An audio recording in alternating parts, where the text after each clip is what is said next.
Varys moved through the torchlit corridors of the Red Keep with measured steps, the soft rasp of his slippers unheard by all but the dust motes swirling in the stale air. He was a master of concealment, blending in as though he were made of shadows, unassuming, quiet, and ever vigilant. Though the hour was late, and though a hush had fallen across King's Landing, he knew that secrets never truly slept. Even now, they lingered in the gloom, caught behind every closed door, every wall hung with tapestries, in every hush that followed a stray footstep in the night. Secrets were what he trafficked in, and in that darkness he ruled supreme. He made no sound as he slipped past yawning guards who did not know his true business. The racks of spears and swords that lined the halls were a silent testament to the capacity for violence in the Red Keep. And though he was no swordsman, Varys understood power intimately. He dealt in the intangible currency of whispers and confessions, in the truths that no chain of steel or iron could fully contain. On this evening, that currency weighed heavily upon him, and his usually serene features were tinged with concern. He carried a message, a revelation, tucked neatly beneath the practiced calm in his eyes. The scorching day had receded into a temperate, silent night, and yet, the sweat on his brow was not from the heat. The fear that consumed him was as thick and suffocating as the cloak of darkness. Varys had decided, after careful and methodical thought, that the time had come to tell King Robert Baratheon a secret that would rend the realm in two if it ever became widely known. Yet the realm was already tottering, and perhaps the truth would keep it from collapsing entirely. Or so he hoped. It was not a decision he had made lightly.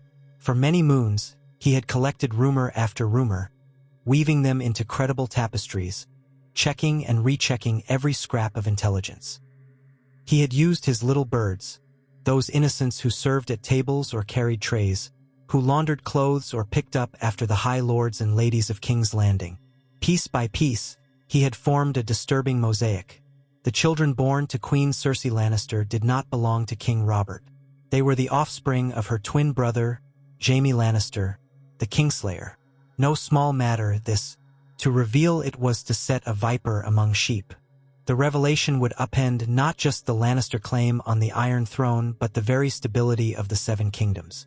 Yet if Varys did nothing, he felt it might lead to something even worse. He had observed Robert closely in recent weeks, noticing the heaviness of his steps and the groaning dissatisfaction in his voice. The king was restless, disillusioned, sinking deeper into cups of wine with every passing day. The realm itself seemed to be losing respect for a man who had once been a titan in the field of battle, but who now found more solace in a wineskin than in rulership. Varys worried that if Robert discovered the truth on his own, or if some other cunning manipulator fed it to him in the worst possible moment, the results could be disastrous. Better that it come from someone Robert trusted, or at least, from someone he half believed was too cautious to be hasty with such a revelation.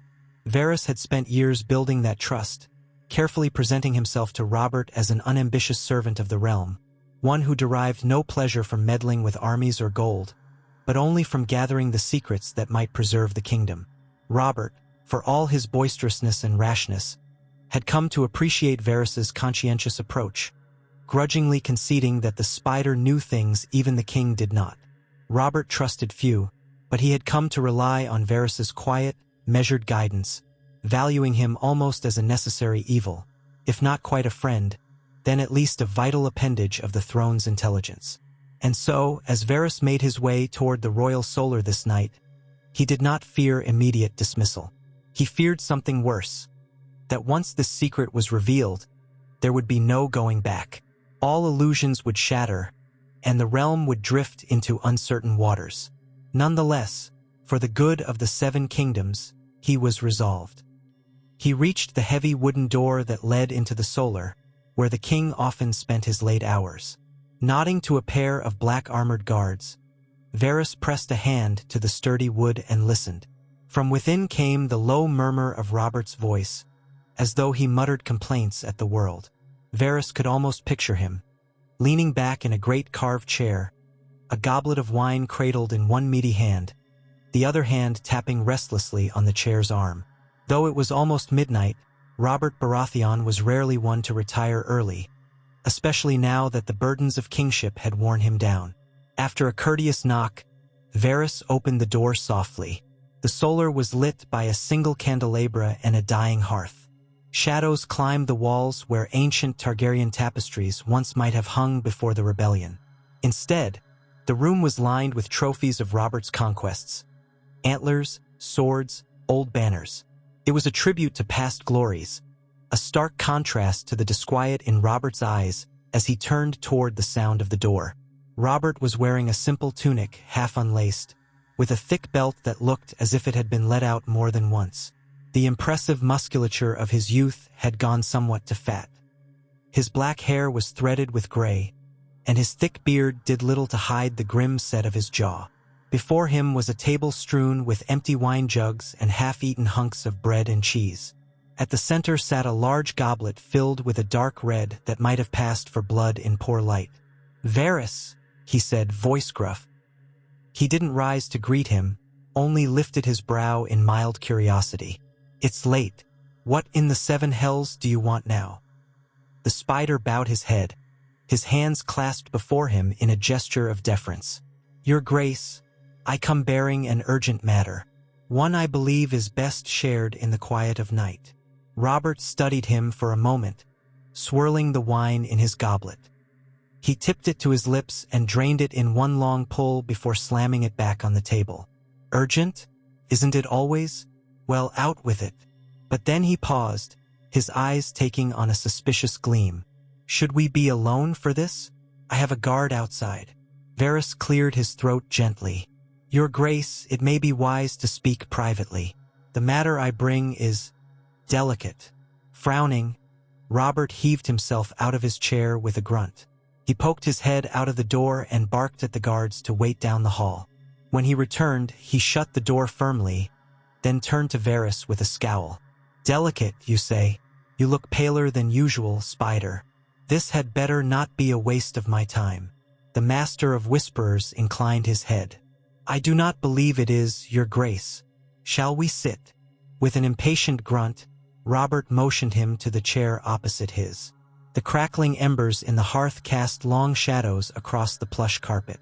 The closeness of the room, the hush that enveloped them, made Varys feel as though he were stepping into a confessional. "You have my attention," said Robert, pouring himself another measure of wine. Then, as an afterthought, he lifted the pitcher and poured a small cup for Varys, though the spider rarely drank. "Now speak."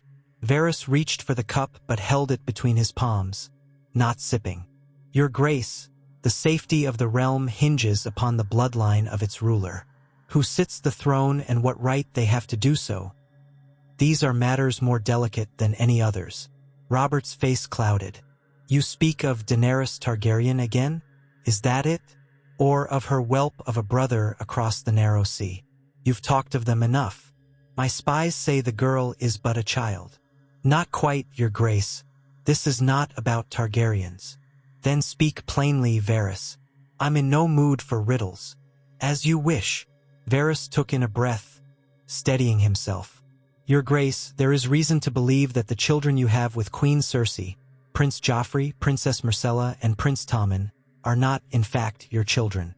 They may be the product of a clandestine relationship between the Queen and her brother, Ser Jaime Lannister." Silence fell like a heavy cloak over the room. The fire snapped, sending a spray of sparks up the chimney. Robert did not move for what felt like an eternity. Then, slowly, he set his goblet down.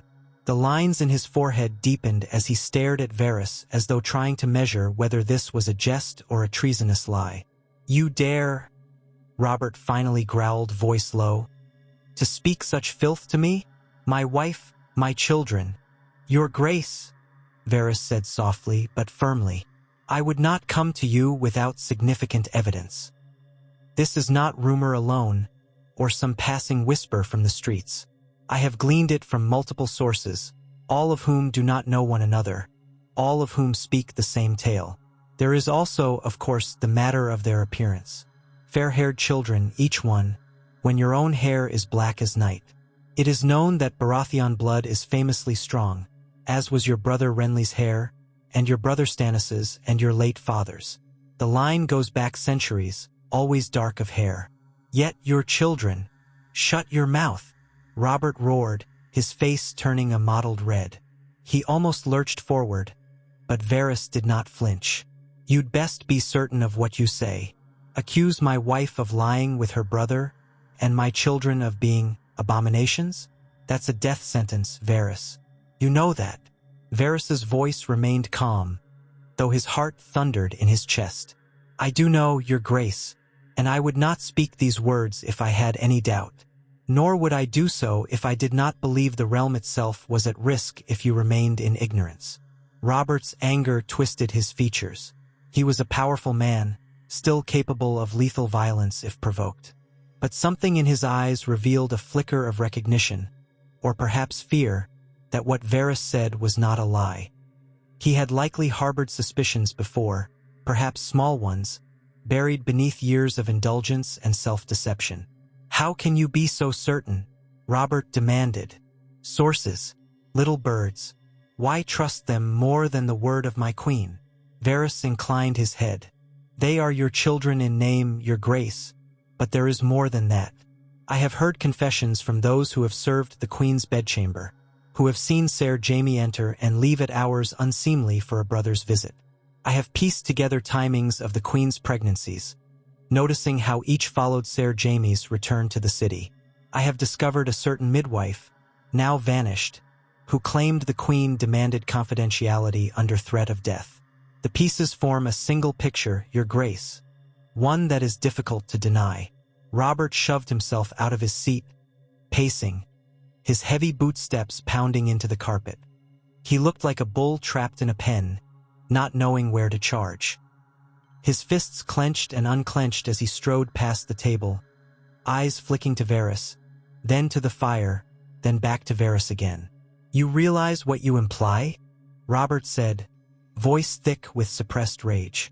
If Jaime Lannister has fathered my children, by the gods, that's treason. It's the highest crime. And she, Cersei. His words fell away. In his confusion, he snatched up the goblet again, but he did not drink. Instead, he hurled it into the fireplace, where it clanged against the stone and spilled its red contents across the hearth. Varys remained seated, still holding his own untouched cup. He watched Robert carefully, measuring how best to proceed. I do realize what this implies, your grace, and I regret that I must bring such tidings to you, but I believe it is better you learn of this before the entire city does. You are the king. The realm looks to you for leadership. This matter, if revealed improperly or by the wrong person, could lead to chaos, a war the Seven Kingdoms can ill afford. The king raked a hand through his dark hair, letting out a trembling exhale. You think I do not sense that already? The Targaryens across the sea, the squabbling lords in the north and the south, all with their own designs. And now, in my very bed, betrayal. His voice cracked slightly on the last word. No matter his anger or his flaws, Robert Baratheon had once loved Cersei, or at least had cherished the idea of her. This truth struck him to his core. He stood there, shoulders slumped, for a long, silent moment.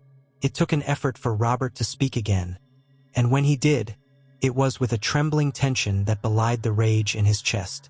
You've known this, how long? Varys answered gently. I have had suspicions for some time, but only recently gathered enough corroboration that I felt certain. You know, your grace, I do not peddle in half-truths. I would sooner slit my own throat than present you with a lie that could threaten the stability of your reign. Robert's breath came in ragged heaves, and he spun on Varys. And you had to tell me now, tonight? Varys nodded. Yes, your grace. Before another sunrise passed, I felt the risk of others discovering it through less discreet means was too great. My little birds whisper that certain members of the court have begun noticing anomalies. I deemed it necessary you learn the truth first, from someone you believe has the realm's interest at heart. I do not seek your downfall, your grace, or anyone else's. I want peace. But peace built upon falsehoods is brittle. The king dropped heavily into the chair again, shoulders sagging as though all the weight of the realm had just pressed down upon him at once. He buried his face in his hands. Varys could see the flex of the muscles in Robert's neck, a testament to the storm raging inside him. "What do I do, Spider?" Robert finally said, voice muffled through his fingers. "She's my queen. I made her so. The children, by the gods, even if they are not mine, they wear my name. Joffrey is my heir. I cannot simply cast them out without a war. Tywin Lannister. All the Lannisters would react with fury if I disowned them." "I understand, Your Grace," said Varys quietly. "And that is why I am here, telling you in secret, because a storm is coming either way. But perhaps with caution and cunning, we can avert the worst of it." Robert lifted his face, revealing tears that glistened at the corners of his eyes. Only for a moment, though, for they were quickly consumed by blazing wrath. "She lied to me, all these years, shared my bed. By the gods, this cannot stand." The Master of Whisperers let the king have his silence for a time, allowing him to wrestle with the enormity of it all. He knew that Robert would not remain still for long. His nature was that of a warrior, brash, decisive, and passionate. Once the initial shock passed, he would act. And the question was, how devastating would that action be? In the quiet, Varys set down his cup. He decided to press gently on the path that might preserve the realm as much as possible. "Your Grace, it is imperative that we proceed in a measured way. If you accuse the Queen publicly, all the Lannisters will rally to her cause. Even some of your own council might be hesitant to stand with you without proof. War would be assured." "War," Robert muttered bitterly. "I'll crush them. I've done so before. The Targaryens fell, the Rhaegar I hated is dust. But now, by the gods, the Lannisters are not the dragon's brood. They're a pack of lions. And lion or dragon, I'll have my vengeance if they've made me a cuckold. Vengeance, Your Grace, can be sweet, but it can also be ruinous. A king cannot act purely on passion, or he becomes a tyrant in the eyes of the realm. You must gather evidence. Speak to the right people in confidence. Ensure that when the time comes, no one can doubt the truth. And if you choose to act against the Lannisters, you need allies. The Tyrells, the Martells, the Tullys. Someone who will stand by you even against Lord Tywin's gold." Robert sighed, a deep guttural sound that vibrated through his chest. "I'm too old for this." He glanced at Varys, the anger in his eyes flickering with uncertainty. "You risk your head telling me this, Spider. You must know I could have you executed for treason if I disbelieve you. Why do you do it?"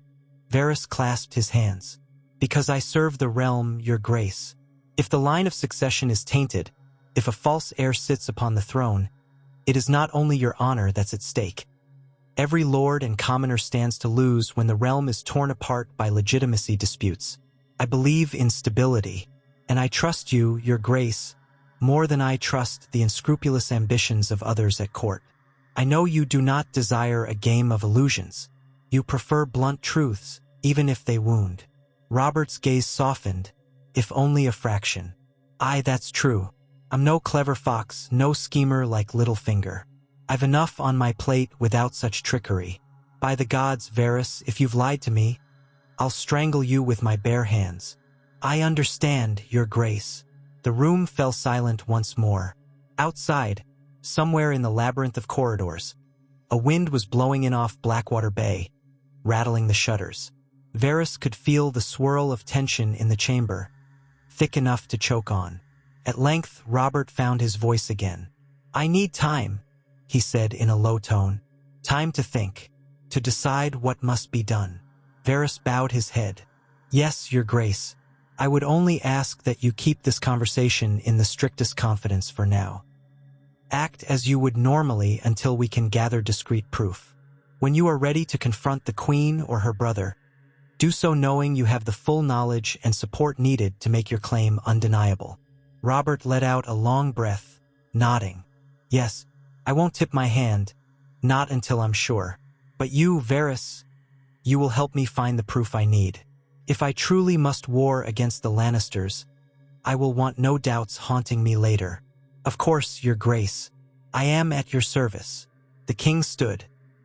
He looked at Varys with a strange mixture of gratitude and fury, as though he might lash out or embrace him. In the end, he did neither. "Go!" he commanded, voice gruff. "Let me be. And if any ask why you visited me so late, say you came to deliver a trifling report from across the sea. I don't care. Something about pirates. Now get out." Varys bowed low, his eyes discreetly lowered. Without another word, he took his leave, sliding out into the hallway where the guards awaited.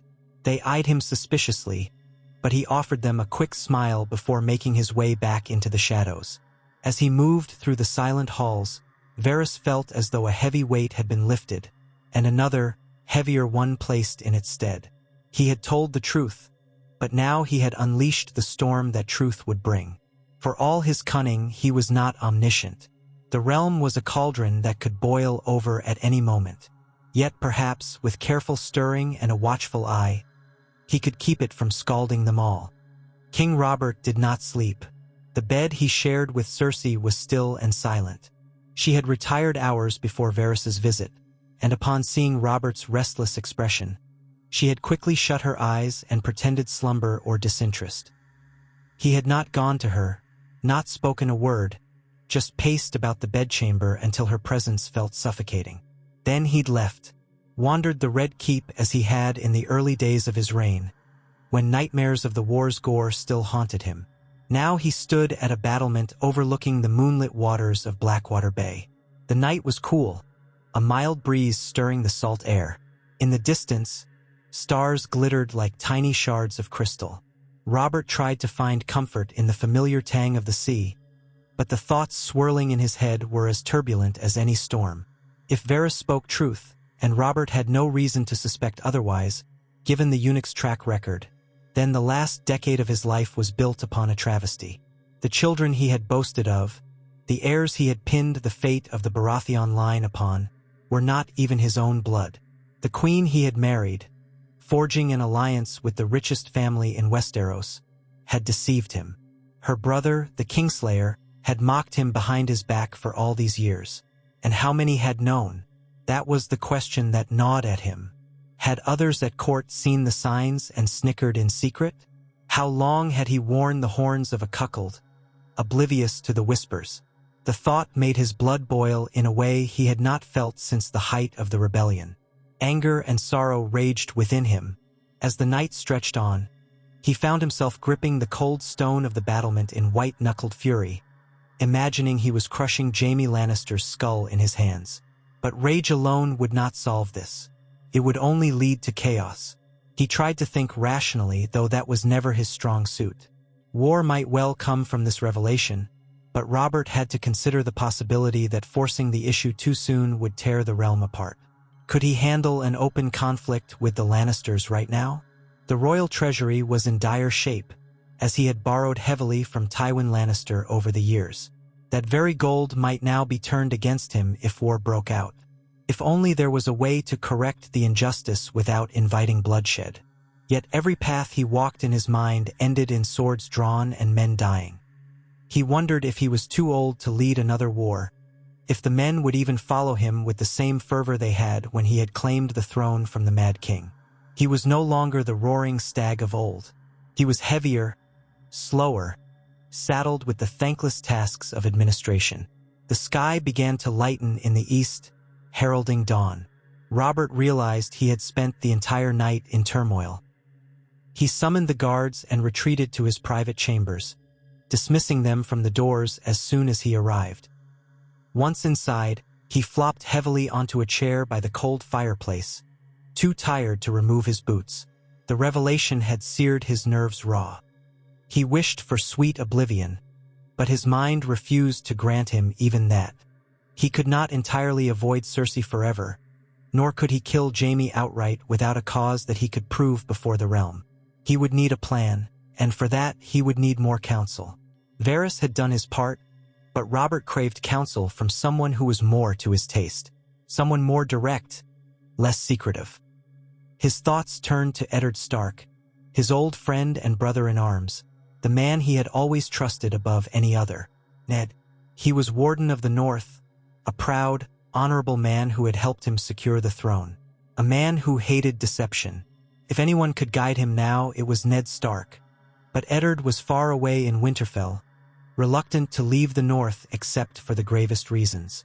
Robert cursed his own foolishness for not naming Ned as Hand long ago. Instead, he had let Jon Arryn bear the burden. And now the old man was dead, carried off by a sudden illness.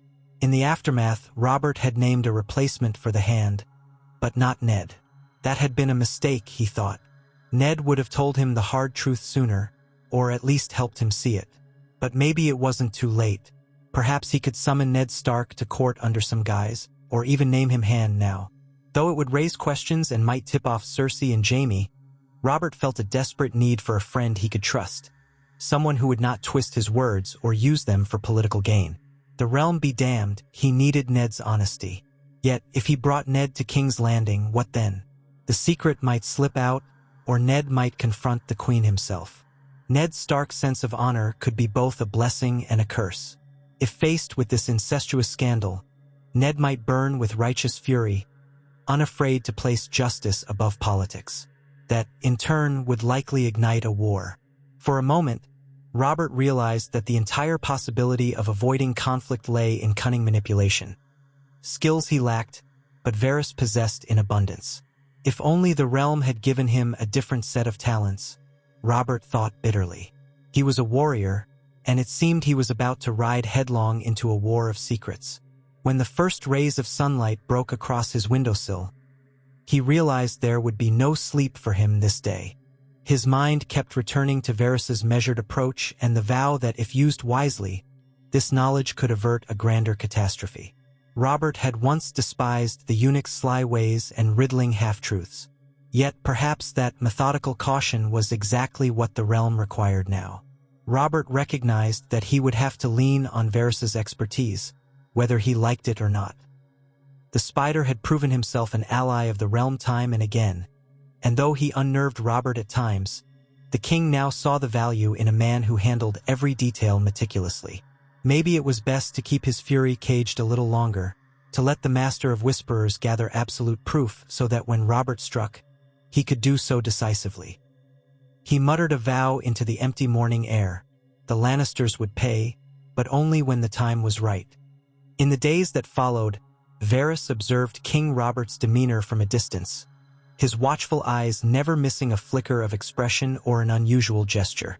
To the casual courtier, Robert seemed as he always had, boisterous, quick to anger, quick to laughter when sufficiently drunk and restless. Only those who knew him intimately might have sensed a subtle change in his temper, a shortness of fuse.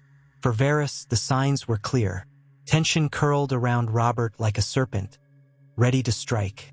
Varys took care not to visit the king too often in broad daylight, lest he draw suspicion from the queen or her brother, both of whom had become more vigilant of late. Instead, he orchestrated private moments. A passing in a corridor where no one else lingered, a brief meeting in the stables under the guise of discussing news from Essos. In these fleeting exchanges, Robert, in brusque whispers, demanded updates on the veracity of the incest rumor. He demanded names, details, any thread he could cling to that might confirm or disprove what Varys had told him. The Master of Whisperers complied, dripping information slowly, carefully, ever mindful of the danger that each new bit of intelligence brought. During one such encounter, Robert cornered Varys near a storeroom off the main hall, pressing him for more details. Which maidservants, exactly, heard their trysts? He hissed. What times of day, what nights? Did they see Jaime come in or only hear him behind the door? Varys answered as best he could, naming certain individuals who had since left King's Landing under suspicious circumstances, sent away or otherwise dismissed by the Queen. He recounted small pieces of testimony, such as how a guard once reported hearing muffled moans inside the Queen's chambers well after midnight, only to find Ser Jaime stepping out with a smirk. Each incident alone might be dismissed, but taken together, they formed a compelling tapestry that pointed to one dark truth. Robert's eyes burned with mounting fury. He muttered curses under his breath, his face twisting with an agony that Varys recognized as not only betrayal but humiliation. Though the king tried to hide it, the wound to his pride was as deep as any to his heart. That mix of personal rage and outraged dignity was a potent brew, and Varys knew it could explode at any moment. Still, Robert listened to Varys's counsel. "Wait," the eunuch whispered. "Gather more evidence, discreetly. We must ensure that when you act, there can be no question of guilt." Reluctantly, Robert complied. He listened to Varys's plan to draw out more witnesses, perhaps even to lure Jaime into a trap where his presence in the Queen's chambers could be exposed. But carrying out such a plan required cunning and subtlety, qualities Robert lacked but which Varys possessed in spades. It would take time and a cool head, neither of which the king had in abundance. Meanwhile, Queen Cersei went about her courtly duties with her usual grace and manipulative smiles. She planned feasts, smiled at courtiers, spent afternoons with Myrcella embroidering or riding through the gardens. If she noticed any shift in Robert's demeanor, she gave no sign. She had grown adept at ignoring her husband's moods, which flared and subsided like passing storms. Jaime, too, seemed untroubled. The Kingslayer continued his duties with the Kingsguard, though he was often absent from the Red Keep, patrolling the city or practicing at arms in the yard. Varys's little birds, however, reported that Jaime still found ways to slip into Cersei's private quarters, albeit less frequently. They were being more cautious, but incest had a compulsion that neither could fully resist. As the weeks passed, King Robert wrestled with the plan, yearning to unmask them one night in a grand reveal, but reining himself in under Varys's urging. He began to suspect that Varys's caution was in fact prudent. For in that time, rumors began circulating through the court of friction between Robert and the Lannisters. Subtle hints popped up that the king might be displeased with his father-in-law, Tywin. A few courtiers wondered if the crown was feeling the noose of debt or if the rumors about Lannister favoritism had reached Robert's ears. The shape of the rumor was amorphous, changing as it spread, but the realm was beginning to sense a tension. If Robert confronted Cersei publicly now, it would look like an inevitable collision, or perhaps a cunning political move. That alone might drive some houses to stand with the Lannisters out of caution. And so Robert held, begrudgingly giving Varys more time to weave a net around Jaime and Cersei. The king hated each day that passed, seething that his bed was yet shared with a woman who had spat upon her marriage vows. But if there was one thing Robert understood, it was battle strategy. Sometimes the time was not ripe to charge. Sometimes you had to wait for the right moment. A poorly planned assault could be as deadly to the attacker as the defenders. During this tense waiting game, Varys worked tirelessly. He mobilized his network of little birds to gather any scrap of information on the Lannisters. Shipments leaving the city, coin moving in and out, visitors from Casterly Rock, clandestine letters. He reached out to contacts in the Gold Cloaks, hoping to find a few loyal officers who could be trusted to stand by the king if matters came to violence. He also quietly encouraged alliances with other great houses, gently reminding them of their ties to the crown, sometimes offering subtle hints that a great crisis might loom if the monarchy was undermined. In the midst of these machinations, Robert found himself appreciating Varys in a way he never had before. It was not a comfortable feeling. The king prided himself on straightforwardness, on solving problems with a hammer's blow. Yet now, hammered blows would only scatter the realm to pieces. He witnessed firsthand how methodical Varys could be, how he moved each piece on the board inch by inch. That precision began to earn Robert's grudging respect. The king saw that if he had charged headlong into accusing Cersei, she and Jaime would have denied everything, then likely fled to Casterly Rock. Tywin would have raised banners, and a siege of King's Landing might have ensued. The realm would have been thrown into war without any real proof. Instead, with Varys's counsel, Robert had laid the groundwork for something far more decisive. Little by little, Varys arranged for Robert to have private conversations with individuals who had seen or heard things related to the Queen and Jaime. Fearful pages, dismissed maids, an aged guard who had once patrolled a corridor near the Queen's bedchamber. Each meeting provided more mosaic tiles, building a fuller picture of the truth. Robert listened, demanded details, cross-examined them with the same intensity he once reserved for battlefield foes. Some claimed they had heard moans and whispers that indicated intimacy. Others had glimpsed secret gestures or overheard arguments. One or two had even suspected the children were not Robert's, seeing how Joffrey had grown to look more and more like Jaime, lacking any trace of Baratheon features. Finally, Robert found himself in possession of what Varys called a coronation of proofs. He still had no direct witness to the act, but the web of details was damning. Even a slight doubt about the children's paternity might be overshadowed by the overwhelming consistency of the testimonies. Now Robert had something that might sway even the likes of Lord Stannis or Lord Renly, each of whom valued lineage and law. On one moonless night, Robert summoned Varys to the Royal Solar again. The guard outside let the spider pass without question, and soon Varys found Robert pacing the length of the room, restless as a caged lion. The king's mood was taut, nearly trembling. "It is time," Robert said, voice thick. "I cannot abide this any longer. You've given me enough proof to fill the throne room. I'll rip that damn golden lion from the banners myself." Varys kept his calm. "Your Grace, if I may suggest." I know," Robert snapped. "Discretion, that's all you ever speak of. But I've reached the limit of my patience, Varys. The realm is beginning to sense something is wrong. I drink more than usual, lash out at the smallest things. Cersei complains that I neglect her bed. Jaime's scowling at me whenever we cross paths. The city's tongues will soon be wagging, if they aren't already. At this point, half the court might suspect something is amiss. If I wait any longer, they'll guess the truth." Varys measured him with a careful gaze. "You propose to accuse her publicly?" Robert's eyes flickered. I'll gather the small council, summon Cersei and Jaime, or better yet, surprise them. Present the evidence, demand a confession. Let them deny it if they dare. When they lie and fumble, I'll produce the witnesses you and I have prepared. It will be humiliating, but it will be justice. A king cannot allow such treason to go unanswered. The spider weighed the consequences. An open confrontation in front of the council will shock them, and many might side with you by default as you are their king. But do not forget that half the gold in the realm is Lannister gold. Men often cling to self-preservation.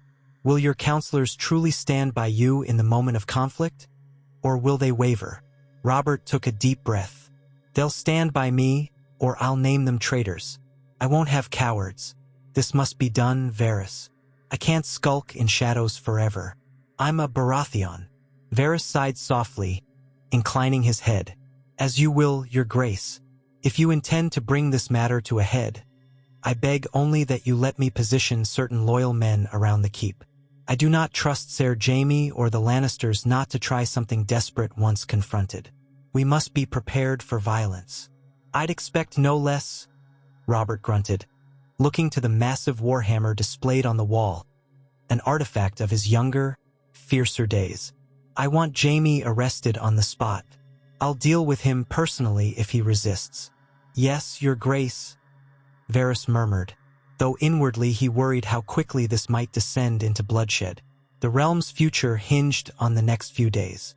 That night, messages were quietly passed among certain trusted gold cloaks and guards, instructing them to be alert for any sign of trouble, and to follow the king's orders without question.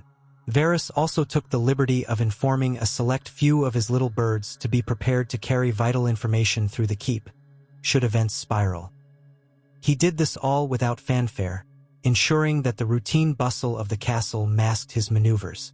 Robert, for his part, spent a sleepless night rehearsing in his mind what he would say, how he would corner Cersei and Jaime. He felt a mixture of dread and savage anticipation. The memory of standing across the battlefield from Rhaegar Targaryen came unbidden to his mind. He had been full of righteous fury then, certain of his cause. This felt similar. He almost craved the confrontation, to see Jaime's face the moment the accusation was hurled. Yet he was also terrified that the realm would plunge into chaos and that he'd lose even more than he already had. When dawn came, Robert summoned the small council under the pretense of discussing critical matters of state. Present were Grand Maester Pycelle, Lord Peter Baelish, Lord Renly Baratheon, Master of Laws, Ser Barristan Selmy, Lord Commander of the Kingsguard, and Varys himself. Conspicuously absent was the Queen and her brother, neither of whom was ordinarily required at such meetings.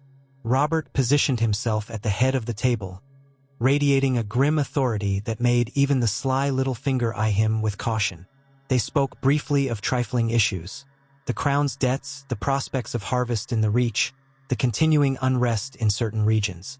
Finally, Robert cleared his throat, his gaze flicking toward Varys, who gave him a subtle nod. The king rose, bracing his hands on the table. "Send for the Queen," he commanded the guards. "And Ser Jaime Lannister, if he is within the keep. Immediately, tell them it is an urgent summons. No one leaves this room until they arrive." The counselors looked at each other in confusion, but none dared question the king, not when his expression was so severe. Baelish raised an eyebrow at Varys, who maintained a mask of mild curiosity. Ser Barristan blinked, but kept his composure. Renly, noticing his brother's tension, frowned. Pycelle coughed nervously into his sleeve. After a long quarter hour, Cersei entered the council chambers, golden hair catching the morning light, her gown swishing around her ankles with regal poise. Her expression was that of polite puzzlement, though the stiffness of her spine suggested unease. "My lord husband, you summoned me so urgently. What is this about?" she asked, voice carrying the practiced grace of a queen. Before Robert could answer, Jaime Lannister appeared at the doorway, wearing the white cloak of the Kingsguard draped over his shining gold armor. His face was set in a slight sneer, for no knight enjoyed being dragged from his duties so abruptly. "Your Grace," Jaime said, bowing with exaggerated flourish, "I am at your service. I hope this is important enough to merit pulling me from my duties." Robert cleared his throat, the sound rough as gravel. He took a deep breath and then he let the hammer fall, figuratively for now.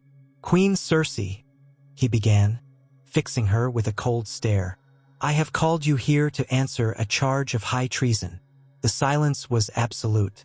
Then an incredulous smile curved Cersei's lips. "What charge could you possibly lay upon your own wife?" Jaime stiffened, pushing off the column. He sensed danger, but he masked it with arrogance. "Your Grace, this is madness." Robert's voice rose, filling the chamber with thunderous authority. "Madness? I think not. The madness is in believing you can defile my marriage bed and pass off your bastards as mine. Madness is fornicating with your own brother." He flung a finger at Jaime, who tensed like a spring, "and expecting me never to learn the truth. Well, I have learned it, and now you both will answer for it." A collective gasp shuddered around the table. Pycelle nearly choked on his own breath. Baelish's eyes went wide, the mocking lilt to his lips replaced by surprise. Renly stared in disbelief, while Ser Barristan's mouth parted in silent shock. No one dared speak except the Queen, who bristled with fury. "How dare you?" Cersei hissed, voice quivering. "You bring vile accusations with no basis in lies." Jaime spat, though a flicker of panic dashed across his face. "Who filled your head with this nonsense, Robert? Was it that worm, Varys? Or perhaps Ned Stark from afar? I know not how you conjured these illusions, but you will regret this defamation." Robert slammed his fist on the table, making the wood groan. "You dare deny it? The truth is laid out plain as day, your golden hair in all of them, and none of mine. Baratheon blood is strong. Yet these children, my children, do not resemble me in the slightest. And that is only the smallest crumb of the proof I have gathered." Jaime's bravado wavered. "This is slander," but his hand edged closer to his sword. Cersei tried to maintain composure, though rage and fear warred in her eyes. "So the children are fair-haired," she snapped. "That hardly proves anything. You are their father, Robert. This is insane." "I have witnesses," Robert thundered. "Maids, guards, servants who saw your comings and goings, Jaime. They heard noises in the night that only lovers make. They saw you slip into the Queen's bedchamber. They can place you there at times that perfectly coincide with each pregnancy. Do you dare call them all liars? Color drained from Cersei's face. This is preposterous. They will say anything if bribed. Robert sneered. I thought you might say that, so let me share that it took great effort to find some of them. They were dismissed or threatened, some fled the city. Why would they flee unless they feared retribution for what they knew? Jaime pressed his lips together in a tight line. His knuckles were white against the hilt of his sword. A nerve twitched in his jaw, betraying the scorching panic beneath. The hush in the chamber was so thick it felt suffocating. Pycelle attempted to speak, voice trembling. My Lord King, if these allegations are true, the ramifications. Robert shot him a glare that froze the words in his throat. I know the ramifications, Grand Maester. Now you see why I have gathered you here. The line of succession itself is tainted. My heirs are not mine. They are bastards, fathered by this vile incest. This cannot be allowed to stand. I will not be made a fool. Cersei's trembling hands revealed her terror, but she lifted her chin, mustering defiance. You have no right. I am your queen. You cannot. Silence, Robert roared. You are no queen to me. You have broken every vow, spat upon our marriage. Gods, if your father thought to place you on the throne by whoring you out to your brother, then the entire Lannister house is complicit in this. I should call for Tywin's head as well. Jaime could contain himself no longer. In a flash of gold and white, he ripped his sword free of its scabbard, the steel ringing in the tense air. Several of the counselors recoiled. Ser Barristan Selmy stepped forward, hand on his own blade's hilt, confusion and duty warring in his gaze. Robert's eyes narrowed. Do you mean to cut me down in front of my own council, Kingslayer? Another king to murder. I did what I had to do to the Mad King, Jaime growled, though fear tinted his voice. And you, Robert, are dangerously close to. Don't you dare call me a tyrant, Robert shouted. You have no moral ground to stand on, you incestuous wretch. Enough, barked Ser Barristan. His expression was pained as he looked at Jaime, a brother of the Kingsguard, now apparently guilty of the gravest betrayal. Ser Jaime, sheath your sword. You are sworn to protect the king, not threaten him. Jaime's eyes flickered between Barristan, Robert, and the door.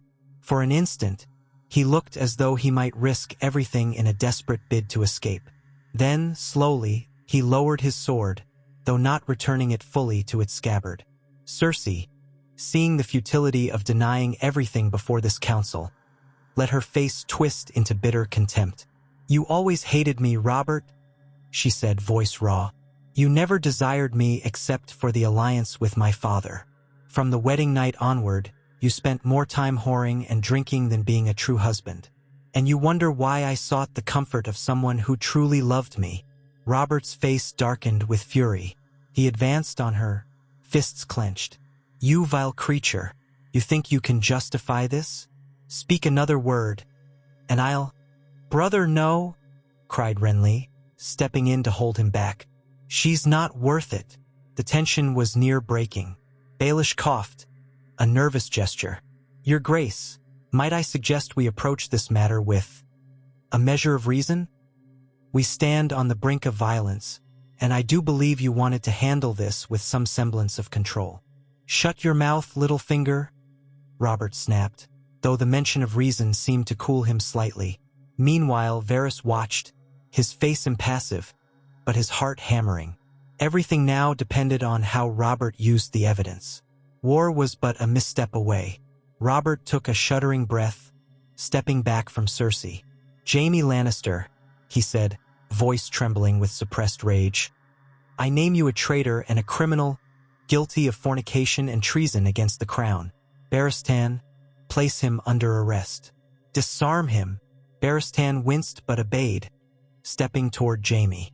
Ser Jaime, give me your sword. Jaime curled his lip in a sneer. You think I'll be taken so easily? By you, old man. He tensed, ready to fight. But Barristan, though older, was a legendary knight, and the council room was filled with armed guards loyal to the king. Varys had seen to that. Jaime realized that this was no place to stage a last stand. Gritting his teeth, he let Barristan take his sword. Cersei cried out, "No, Jaime!" She tried to rush forward, but Pycelle stepped in her path, as if to shield her from an impulsive act. Robert's glare flicked to her. "You, Cersei Lannister, are hereby stripped of all titles and shall be confined to your chambers until I decide your fate. If you attempt to flee or resist, you will be restrained." "Understood." She glowered, tears of anger welling in her eyes. "You are a fool, Robert Baratheon. My father will." "Your father will do nothing," Robert snarled, though he sounded uncertain. "He will know that if he lifts a finger in your defense, I will brand him a traitor as well. And your entire house will burn." Guards closed in, taking Jaime by the arms. Others encircled Cersei. The rest of the council looked on in a mixture of shock and dread. Renly wore a stunned expression, as though he could not believe what was happening. Baelish's eyes darted around, calculating. Pycelle seemed on the verge of fainting. Barristan stood with Jaime's sword in hand, his shoulders heavy with regret. In the corner, Varys said nothing, but he felt a measure of relief. Robert had not simply beheaded them on the spot, as the old Robert might have done in a fury. He had listened to caution. Though the confrontation had been explosive, at least the realm was not yet drenched in blood. The king had proven that, to some degree, he trusted Varys's measured approach. "Take them away," Robert said, voice hollow with the weight of finality. "Guards to remain with the queen in her chambers. Jaime to the black cells." As they were led away, Jaime spat at the floor, and Cersei directed one last venomous glare at Robert. The heavy doors closed behind them, leaving the small council in a stunned hush.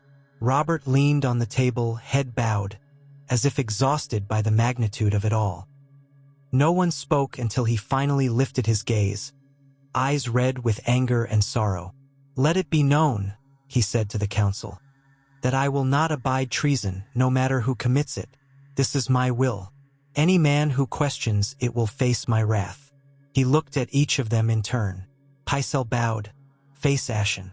Renly nodded, though it was clear he struggled with the enormity of the situation.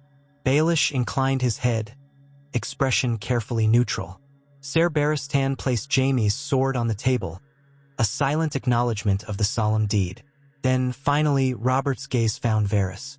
Their eyes locked, and an unspoken understanding passed between them. The king gave a slight nod, as if to say, "You were right. I couldn't have done this alone."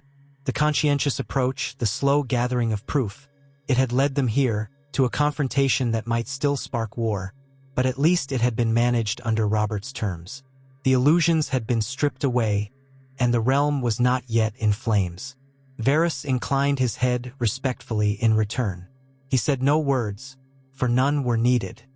He had served the realm and the king to the best of his ability. Whether the realm would break apart at the seams, or endure in some battered form, was yet to be seen. But for now, Robert trusted him, and that trust, precarious as it might be, was the only thread that held the realm from plunging into chaos. Within hours, the news began to spread through the Red Keep, despite attempts to keep it contained. Servants whispered that Ser Jaime Lannister had been dragged to the Black Cells, his face a mask of fury. Others said the queen had been locked in her chambers, guarded day and night, forbidden from communicating with anyone outside a handful of loyal maids. Rumors ran like wildfire. Some claimed the queen had tried to poison the king, or that Jaime had threatened to kill him. Others, bolder, gossiped that the children were not Robert's, that the king had discovered incest in his very household. The city reeled with the shock of it. Across King's Landing, men and women talked in hushed voices. The gold cloaks, uncertain whom to trust, doubled their vigilance. Tension simmered in the streets. The capital was on the verge of panic, awaiting the next hammer blow to fall. Meanwhile, in the Red Keep, Robert moved like a man possessed, demanding the presence of certain lords and sending ravens to others, trying to consolidate loyalty against the possibility of a Lannister uprising. He summoned Tywin Lannister to King's Landing, the letter couched in formal language but brimming with a subtext of threat. As for the children, Myrcella and Tommen were each confined to their quarters, under gentle guard. Joffrey, who was older, sensed something was amiss when the Kingsguard refused him entry to certain chambers and muttered cryptic excuses. He threw tantrums, demanded to see his mother, demanded answers, but found himself stone-walled at every turn.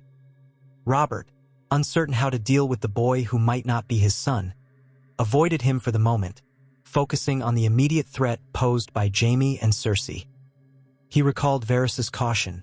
The realm might well sympathize with children in the middle of such a scandal, and an overzealous act against them could provoke outrage.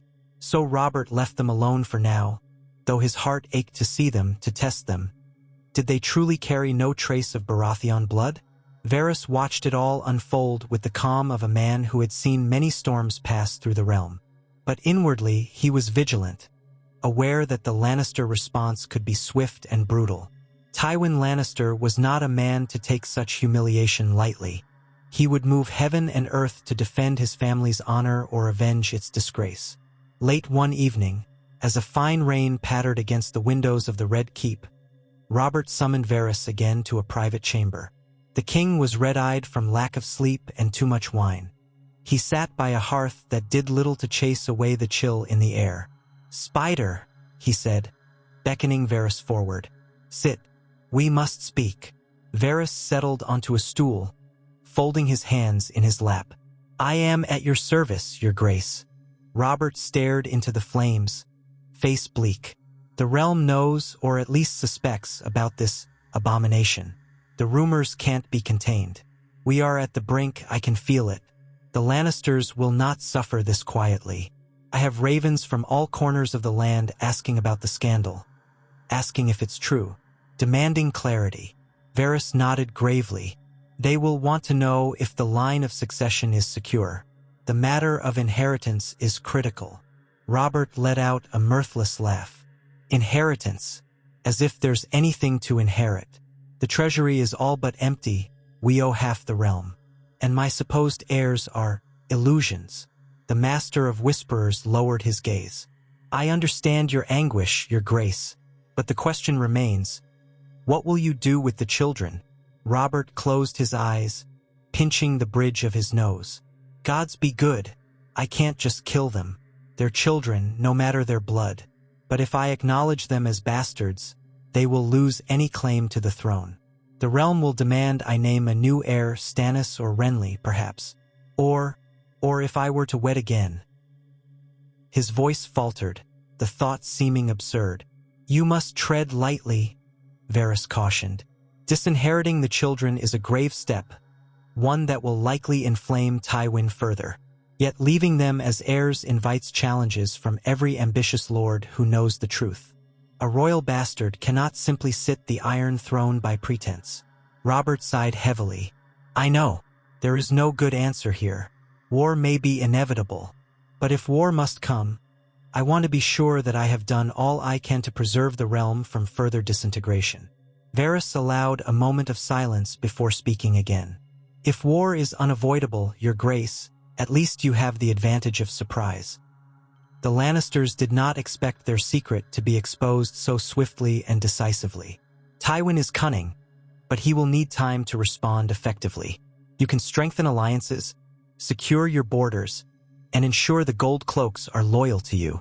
In short, you can mount a defense of the city that might deter an outright siege. Robert's face contorted.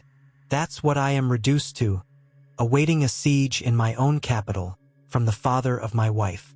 Former wife, if you so choose, Varys said softly. Though the dissolution of your marriage is another matter that must be formalized through the faith, if you wish it to be recognized. Robert snorted. Dissolution? Yes. Well, what does a piece of paper matter when the entire land knows she's a liar and a whore to her own brother? He paused, bitterness seeping into his voice. I wish I'd never married her. Gods, I can still recall the day of the ceremony, how I told myself that this was for the good of the realm, to unify the crown with the might of House Lannister. Some good that did. Varys lowered his eyes in sympathy. You could not have known, your grace. An uneasy lull stretched between them.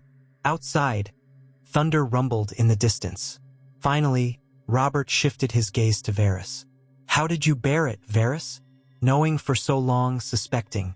How did you carry such secrets without letting them poison you?" The eunuch let out a measured breath. "One grows accustomed to the burden of secrets, Your Grace. In time, you learn that knowledge is power, and with power comes responsibility. My loyalty is to the realm, and I do what I must to protect it. Even if it weighs heavily, even if it grieves me to see the suffering it can cause. I trust that by revealing these secrets responsibly, I may prevent greater calamities." Robert studied him for a moment, a reluctant respect reflecting in his tired eyes. "When I first saw you, I thought you a slippery snake. All whispers and rumors, no substance. Now I see that you might be the only one who gives a damn about the realm as a whole, not just personal ambition." Varys bowed his head. "I am humbled by your words, Your Grace, and I do believe that with careful guidance, the realm can endure this crisis. It may not be painless, but it need not become a cataclysm." The king set his jaw, determination flickering to life in his features. "Yes, we'll see it through. I'll not let the Lannisters tear this kingdom apart. If Tywin comes with an army, by the gods, I'll meet him on the field if I must. At least I still have some skill with a warhammer." Varys did not doubt that. Age and indulgence had worn on Robert, but that old warrior spirit could still flare to life in him. The Master of Whisperers only prayed it would be enough to steer them clear of a drawn-out conflict that might ravage the Seven Kingdoms. He rose from his stool. "I will continue to ensure your lines of communication remain secure. Also, I will gather any intelligence on how Lord Tywin reacts to this news. If he so much as hints at mustering an army, I will know." "Good," Robert said, nodding. "Let me know the moment you hear anything. And, Varys." "Yes, Your Grace." Robert looked away, his voice quieter. "Thank you for telling me, for handling it how you did. I would have done something rash if I'd found out otherwise. Burned half the city in a drunken rage, maybe. The realm owes you, even if they don't know it." A faint smile touched Varys's lips. "I serve Your Grace. Nothing more." Robert waved him off, and Varys slipped into the corridor, leaving the king to his thoughts. Yet as the spider walked away, he felt a mix of relief and trepidation. The storm was far from over. In many ways, it had only just begun. But at least now the king was not alone in braving it, and Varys's careful methods had earned Robert's trust, perhaps steering him away from blind destruction. Only time would tell if that would be enough to hold the realm together in the face of House Lannister's inevitable wrath. In the following days, raven after raven arrived bearing correspondence from across Westeros. Tywin Lannister, outraged by the imprisonment of his son and the improper confinement of his daughter, demanded their immediate release. He threatened dire consequences should any harm befall them, implying that gold could buy many swords, and that House Lannister's alliances were still formidable. Robert responded with a terse royal decree stating that Jaime and Cersei were under investigation for grievous treason against the crown, that they would be treated fairly under the laws of the realm, but that their crimes necessitated confinement. This exchange of letters fueled speculation in every corner of Westeros, from the High Lords to the common folk. Already, minor skirmishes broke out in the Westerlands between those loyal to Tywin and smaller factions that saw an opportunity to challenge his grip. The Riverlands, ever watchful of Lannister expansions, began quietly reinforcing their borders, worried that war might sweep through them again, as it had in the days of the rebellion. The North, under Eddard Stark, stayed silent, but ravens came and went, bearing inquiries. Stannis Baratheon at Dragonstone sent inquiries of his own, seemingly incensed at the notion of such a scandal defiling the throne. Renly remained at court, supporting his brother in council and in personal discussions, though even he seemed uneasy about the future. Amidst this flurry of tensions, Varys worked tirelessly to keep Robert informed. He moved like a ghost through the Red Keep, gathering tidbits from 100 whispered conversations. Though the realm teetered on the edge of chaos, the king's measured approach, born from Varys's counsel, had thus far kept the city from open revolt. Jaime Lannister rotted in the black cells, outwardly defiant but rumored to be descending into frustration and despair. Cersei remained confined to her opulent chambers, under guard, railing against her captivity and threatening that her father would retaliate. All the while, Robert struggled with what to do about the children. He refused to see them, perhaps out of guilt or conflict, though he assigned watchful guards and made sure they were cared for. They were young, after all, and had no real understanding of the accusations.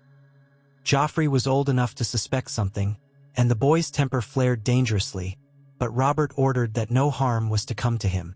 The king had not yet decided whether to declare them bastards publicly, and so they remained princes and princess, living in a tense limbo. Then, one afternoon, a raven arrived from Casterly Rock, bearing a message with Tywin's official seal. Robert read it in his solar, with Varys present, tension radiating off him. The letter was succinct and cold. Tywin threatened to cut off the crown's financial lifeline, calling in all debts immediately unless Jaime and Cersei were released.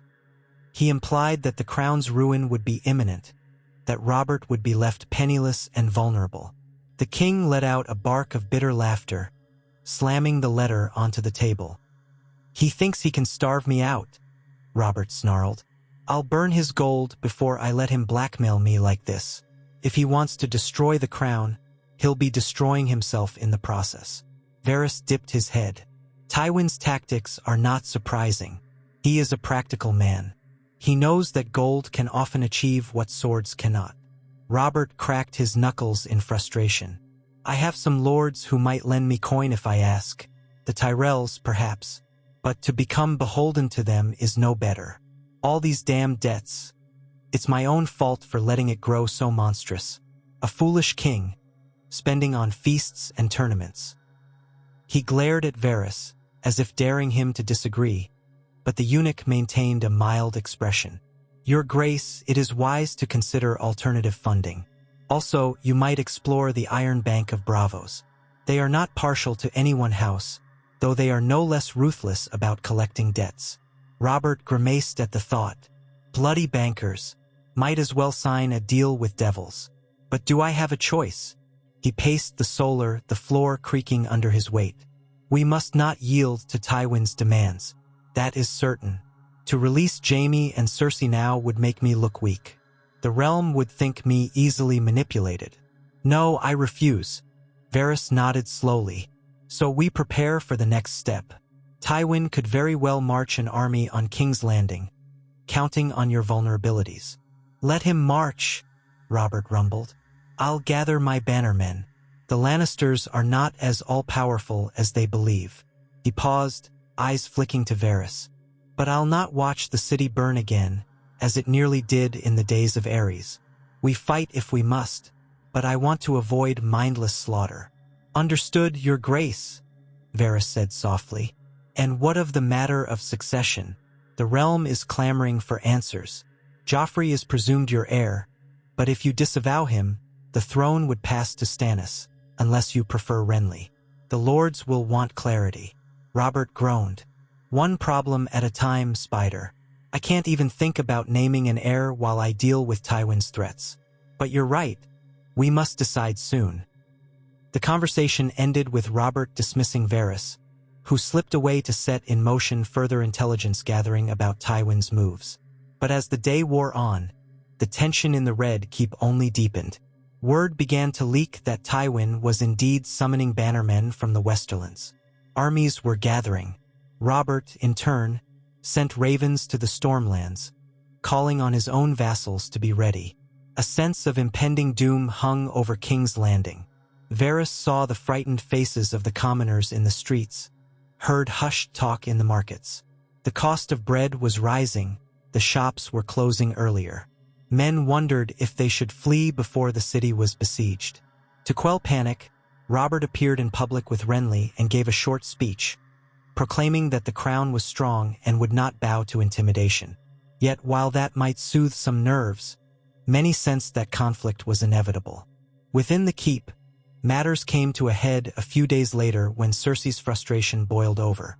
She attempted to bribe her guards into letting her out, or at least sending a message to her father. When that failed, she grew hysterical, yelling that the king was a drunken usurper who had no right to hold her. She threatened to kill herself or to see Robert dead. The guards reported her outbursts, and soon Robert ordered additional measures, including restricting her maids and removing any sharp objects from her chambers. "It's like she's gone mad," Robert said bitterly to Varys. "She's turning her own quarters into a torture chamber, pacing like a caged lioness. If she tries anything else, I'll have her thrown in a dungeon with Jaime." The master of whisperers pressed his lips together. "Anger and desperation often go hand in hand, Your Grace. She might seek to do something rash, such as harm the children or attempt escape." "I'd not put it past her," Robert muttered. "Gods, what a mess. She was once so beautiful and poised. Now she's a venomous harpy." In the darkest hours before dawn, Varys found himself contemplating how close the realm had come to disaster, and how close it still was. A single spark could ignite a war that might make the rebellion look tame by comparison. The Spider had done all he could to ensure the king discovered the secret in a controlled manner, that Robert had the evidence he needed, that the confrontation had happened behind closed doors with the small council. But now, the aftermath threatened to spiral beyond anyone's control. Yet, if there was a glimmer of hope, it lay in Robert's willingness to heed Varys's counsel. Time and again, the king had reigned in his wrath, trusting in the eunuch's advice to move slowly, gather allies, and weigh his actions. The realm saw a king who was unafraid to confront the highest treachery within his own household, yet who did not fall into an immediate slaughter. Some lords, even those uncertain about Robert's rule, approved of this measured approach, seeing it as a sign of a more discerning monarch than the one who had idled away his time hunting and drinking. Still war loomed. Tywin's maneuvers were not the idle bluster of a cornered man. He was cunning, calculating, and dangerously relentless. If he believed the best way to save his family's honor was to crush Robert, he would not hesitate. Robert, for his part, refused to yield Jaime or Cersei. In a sense, the king was holding them as hostages, ensuring Tywin would not move rashly. But for how long would that hold?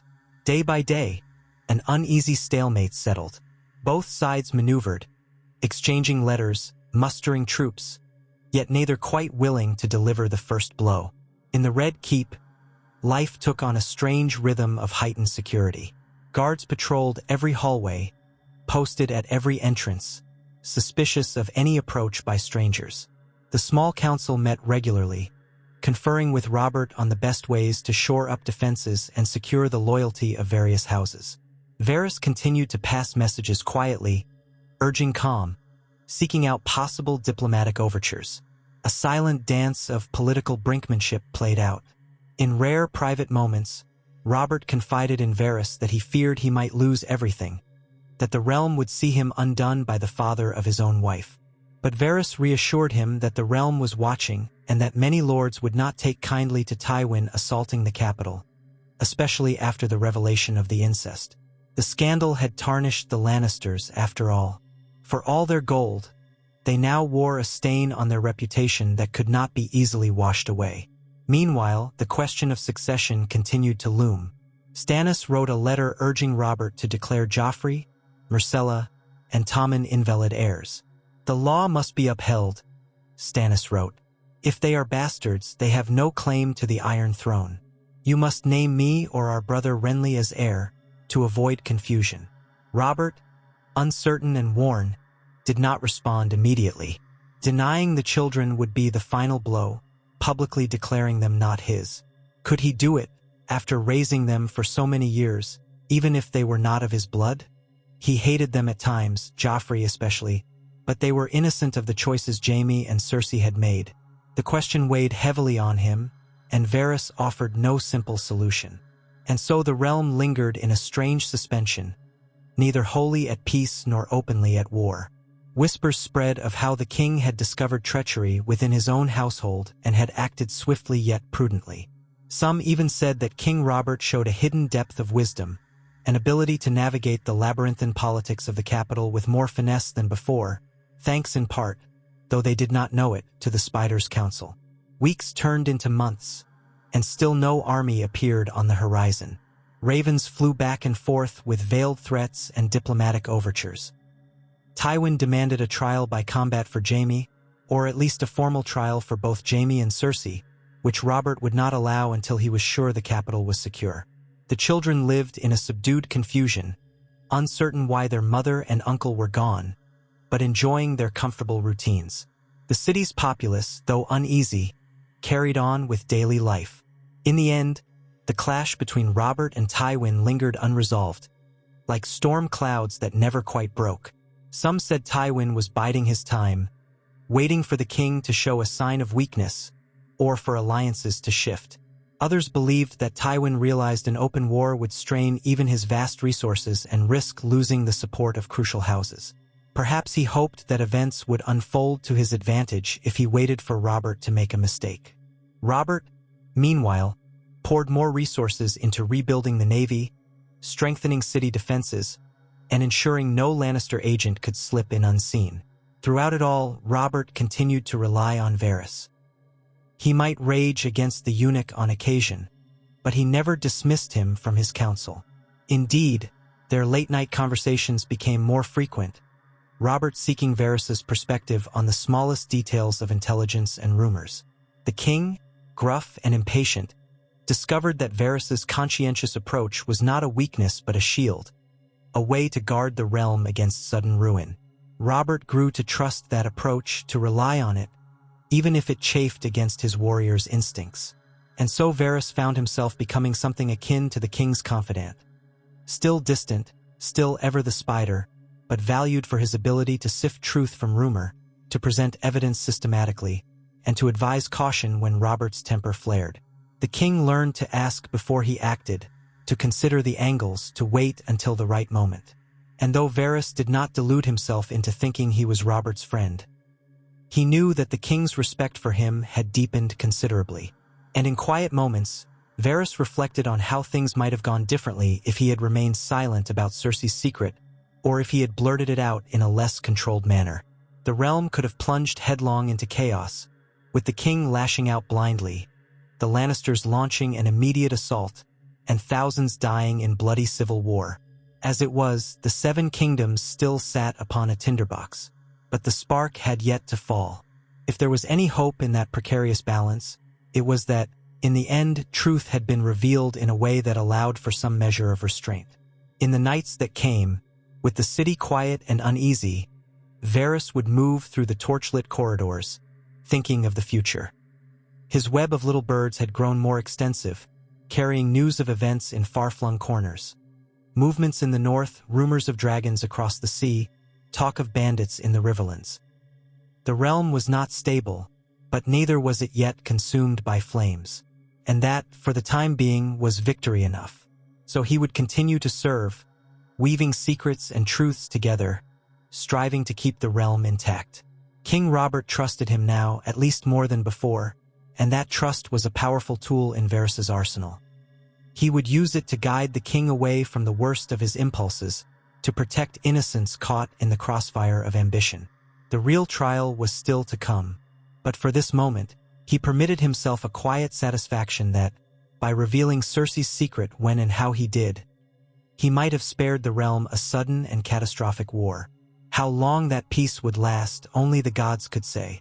But the spider would do his utmost to see the delicate threads did not snap too soon.